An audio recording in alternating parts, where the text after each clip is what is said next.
lieliska vieta pirms Omskas, starp Novosibiršku, kas iznāk, pirms Omskas var sakot, sanitarный kompleks, tualet, duš, pračičnaja un pat masāžu. Es nezinu par to masāžu, bet pārējais viss ļoti, ļoti noderīgi un skaisti, glīti, tīri un tualets aprīkots ar sanitāro dušiņu un būtībā es esmu ļoti patīkami pārsteigts.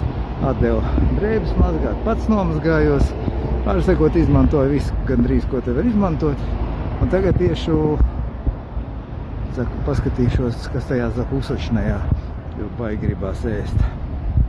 Un Micjuks, atradīsies šejienē, tagad uzticami gaida.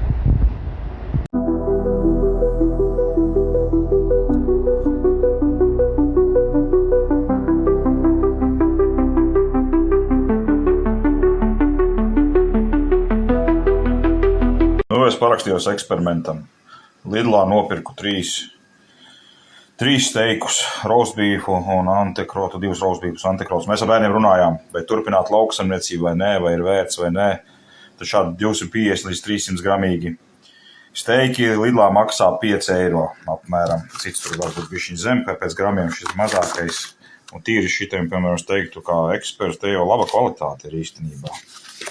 Tas ir kaut kādi 5,26, 263 grami gan tikai. Un kā viņi var to dabūt tur gatavu? Viņiem taču tur, viņi nopērk no mums bulīšus pa dārgāku nekā mēs vietēji, tagad pa tādu pašu varētu teikt, bet pa lielam visu laiku ir bijis pa dārgāku.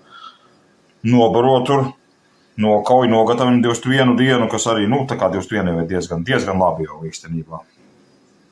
Bet, protams, ka ir labāk bišķiņ ilgāk. Tad atvedu šejieni, tirgo kaut kādā Lidlā, tas taču ar ņem kaut kādu uzcenojumu.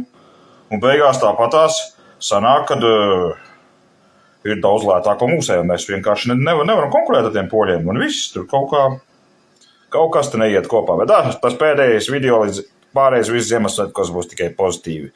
Kā par poļu barību, tā par šitiem nesaprotami un neizdibināmi. Kas te mums te Kuldīgā ir? Kas te ir Kuldīgā? Kas tie tādi ir? Kas tie tādi ir? Kas tas tāds? Ziemeļbriez bez ragavām.